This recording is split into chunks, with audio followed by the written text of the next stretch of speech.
You know what? Unfortunately, here in the U.S., even Americans don't know what life on the res is like, or about indigenous people, or what Native people, modern day Native perspectives. They've been so disconnected because Indian reservations or res life is so disconnected from city life, and that's systematically been done. It's been years and years of treaties that have been broken throughout the years. This I must creeps tell you, up. wherever reservations and other places I go, this is one question that's coming to me, Sadhguru, how should we, frame our future? What should we do, our youth? So I've been saying this exact same thing. I said it's very, very important you are part of the mainstream. At the same time, you don't give up your roots. You must go through modern education, you must make sure that you're successful, you are part of the mainstream. You don't become an archival people. You're Mm, not archive. You're mm. not somebody's archive, you're not some kind of an exotic archive to look at. You're Yes, sir. living people, you belong to this generation, but at the same time don't give up the roots because if you leave your roots, the tree will anyway die, okay? Today, the leaves may be green and tomorrow it'll become brown, that is in no time. But the important thing is the roots are nourished. So it's important that in your reservations, you must educate your children in your language, in your spiritual process, in whatever mysticism and exploration that was happening and the culture. But at the same time, you must do well in the modern world because you're living people, you are not an archive for somebody to come and look at you like you're from another time. You're not from another time, you're from here, now. Yeah. There was a study, one of the largest studies that just recently by Illuminatives was saying that the number one challenge the indigenous communities face here in America is not diabetes or access to proper schooling or healthcare. Instead, it was invisibility.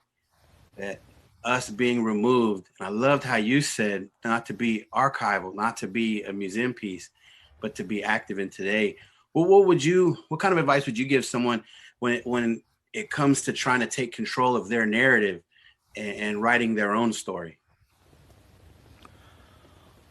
See, today if you have to write your own story, first thing is you must be educated in today's language, today's culture, today's literature, very, very important. Mm. At the same time, as I said, your roots must be strong to write about that, otherwise you yourself may get lost. This is a problem in every culture. I'm saying it's not just here in North America. In every culture, people trying to become modern, they lose their very, roots. Wow. So keeping this balance is very important. This is why, anyway, usually the schools are only 8 months.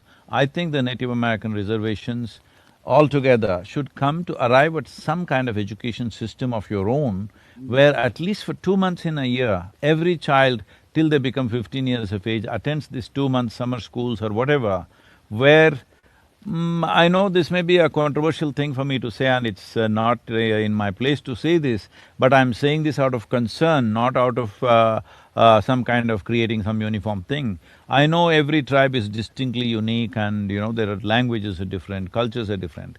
But still we have to arrive at some common thing because cultivating and retaining 500 ways in today's world is going to be extremely difficult. 5 ways at least we can do, maybe 3 ways we can do, one way would be easy, but maybe it's not acceptable to everybody. But we must arrive, the community should arrive at some kind of thing, that some common practices can be merged together and all Native American children are learning those aspects, maybe a few aspects of their specific tribe, but the larger aspect of the indigenous people must become common. Somebody should do a framework of this education, at least 2 months in a year, they must do that and they must be proud to wear your kind of clothing, your kind of whatever, which represents your culture.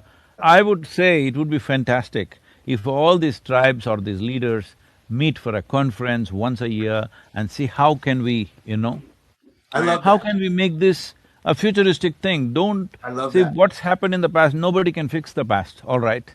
We cannot fix what happened yesterday.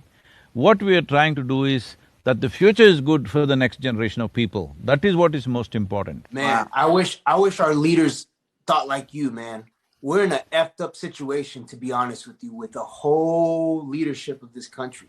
And if we had more people speaking like how you think, and people's in power, then we would move forward. And I think more tribal communities would feel inclusive and be part of the conversation as opposed to being separated and divided. And I think more people have to have that initial force and love, and lead with love, and try to bring people together, that one world mentality, because that's how we think. We think one world mentality. How do we bring people together? How do we make sure that we lead with love and not have an opposing force of negative frequencies? I just want to be positive and bring love to the world. So that I love that. I commend you, Sadhguru, for thinking like that. I love that oneness mentality. We need more of that. If you think we can contribute in any way towards that, we will be most willing, because these people need to be freed from the fears of the past and they must plan for their future. This is very important.